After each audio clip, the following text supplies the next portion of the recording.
आज मैं online class नहीं करा सकते क्योंकि क्या हुआ उसमें टेक्निकल प्रॉब्लम आ गई, वीडियो साफ नहीं बन रही थी। ठीक है, तो आज हमें ऑफलाइन क्लास आपको रिकॉर्ड करके देते हैं। ओके,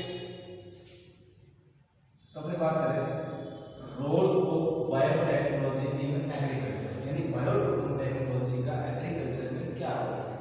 ठीक है, तो नंबर 1 अपने बात करेंगे सुपर व्हीट, यानी सुपर गेहूं बनाएगा WDR हरियाणा, करनाल हरियाणा द्वारा किया, करनाल हरियाणा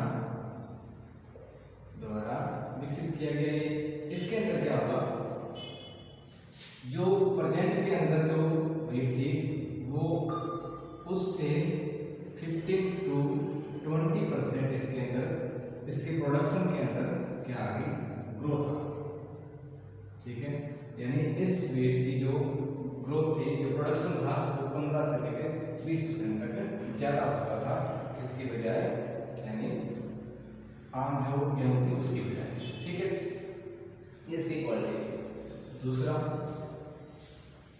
दूसरे पर बात करेंगे ट्रांसजेनिक प्लांट। ट्रांसजेनिक प्लांट होते हैं जो जेनेटिकली मॉडिफाइड किए जाते हैं।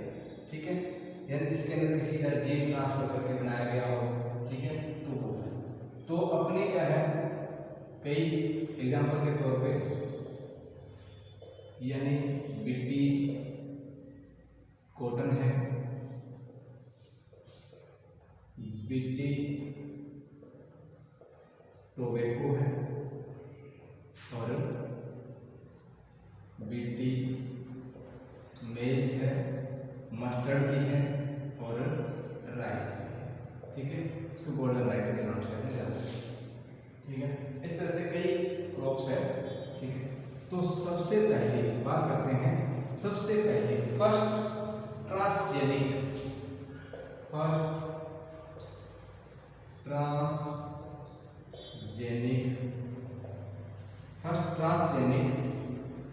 क्रॉप कौन सी है, यदि ये पूछा जाए तो कौन सी है, टोबैको।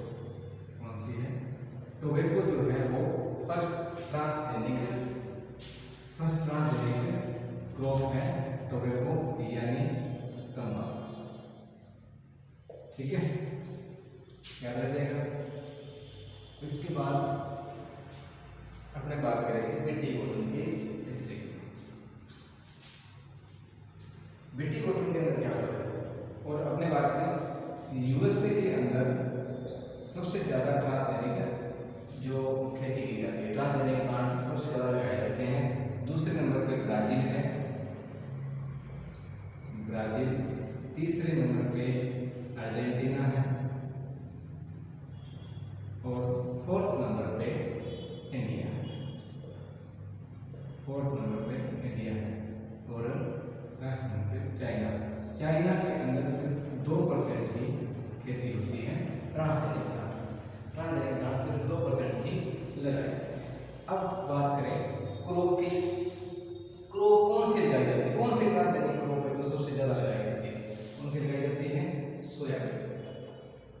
कौन सी लगाई जाती है, सोयाबीन सबसे ज्यादा लगाई जाती है। दूसरे नंबर पे मेज है, और थर्ड नंबर पे है कॉटन।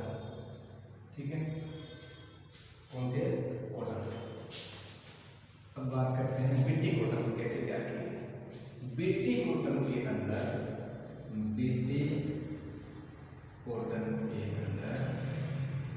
बेसिलस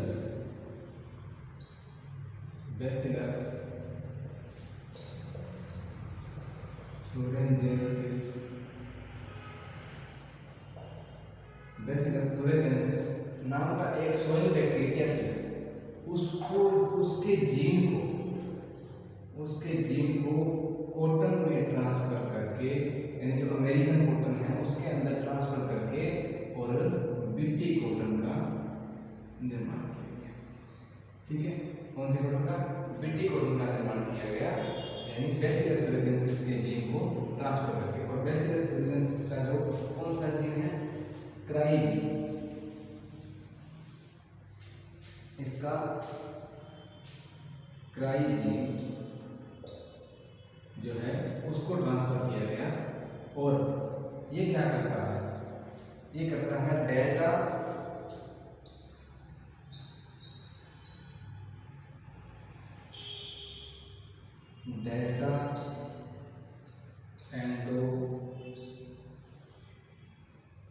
एंडोटॉक्सिन, यानी ये क्या करता है, डेल्टा एंडोटॉक्सिन को प्रोड्यूस करता है, जिससे पिंक बार्बन जो कॉटन के अंदर आने वाले की सूड़ियाँ हैं यानी इंसेक्ट जो है वो क्या हो जाते हैं, नहीं रहते हैं इसके अंदर, ठीक है। पिंक बार्बन इसके अंदर के प्रति ये क्या हो जाता है, रेसिस्टेंट हो जाता है बीटी कॉटन, ठीक है।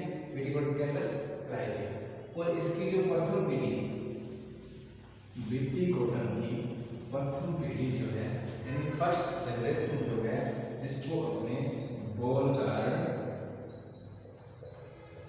फर्स्ट के नाम से जाना जाता है, इसके अंदर क्राई फर्स्ट एसी जीन डाला है, ठीक है, यानी एक जीन डाला गया इसमें, ठीक है। और जो सेकेंड इसकी जनरेशन है बॉल गार्ड सेकेंड, इसके अंदर डबल जीन डाले गए, कौन से, क्राई 1 एसी, दूसरा है क्राई 2 ए बी 2A, ठीक है। इंडिया के अंदर 2002-03 में बीटी कॉटन 50,000 हेक्टेयर में लगाई, 50,000 हेक्टेयर में लगाई गई 2002-03, ठीक है। अब की बात करें हमने, यानी 2015-16 के अंदर बात करें तो इसके अंदर 12.6 मिलियन हेक्टेयर 12.6 मिलियन हेक्टेयर 2015-16 में 12.6 मिलियन हेक्टेयर, जो कि टोटल कॉटन की 90%, टोटल कॉटन की 90% कॉटन जो है कौन सी है, बीटी कॉटन बनाएगी, ठीक है। इसके बाद नेक्स्ट पढ़ेंगे, नेक्स्ट कौन सी है, गोल्डन राइस, ठीक है। गोल्डन राइस के अंदर क्या है, ये एक genetically modified golden rice, genetically modified है। इसके अंदर क्या हुआ कि जो बीटा कैरोटीन की मात्रा बढ़ गई, जिससे क्या हुआ, विटामिन ए की मात्रा इस चावल के अंदर ज़्यादा थी, ठीक है। विटामिन ए की मात्रा ज़्यादा थी, यानी इसकी क्वालिटी के अंदर इम्प्रूवमेंट, ठीक है। इसकी विशेषता ये थी। उसके बाद है सुपर राइस। सुपर राइस की विशेषता ये थी, जो सामान्य धान था,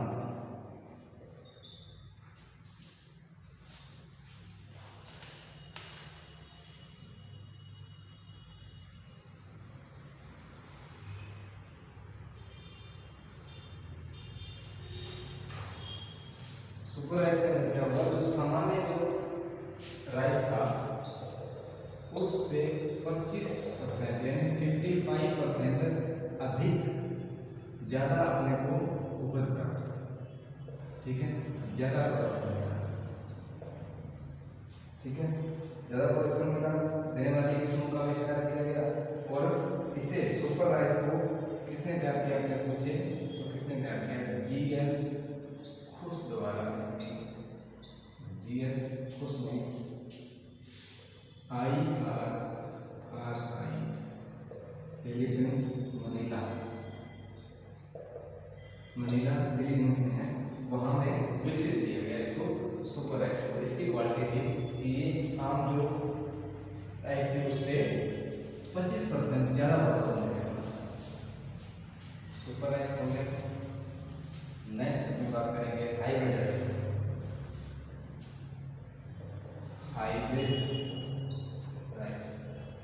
हाइब्रिड राइस की खोज सबसे पहले चीन के अंदर की गई प्रोफेसर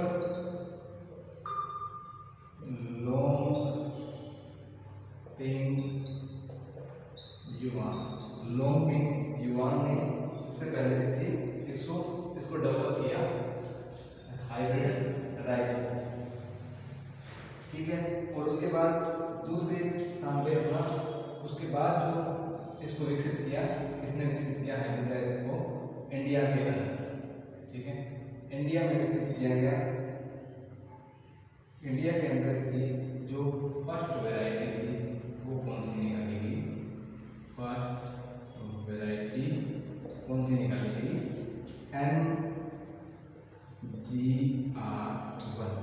MGR1। इसको तमिलनाडु के अंदर डेवलप किया गया, इस वैरायटी को MGR1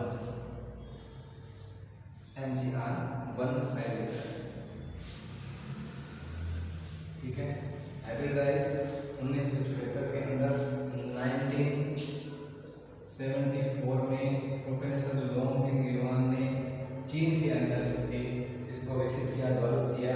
और दूसरे बार उसके बाद इंडिया में डेवलप किया गया, और इंडिया के अंदर फर्स्ट जो वैरायटी थी वो कौन सी थी, MGR थी, जो तमिलनाडु के अंदर कोयम्बटूर में इसको विकसित किया। उसके बाद है हाइब्रिड मस्टर्ड। हाइब्रिड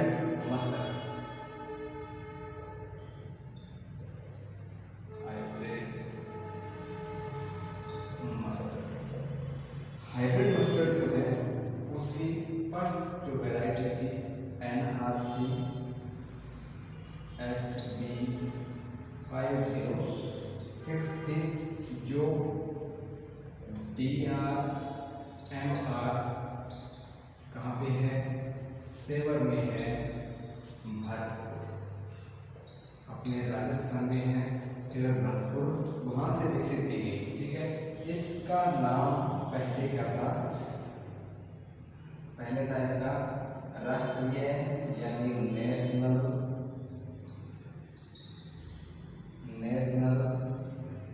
मस्टर्ड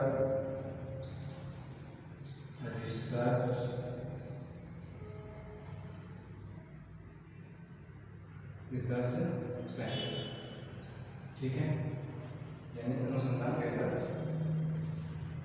यानी राष्ट्रीय सरसों अनुसंधान केंद्र सेवर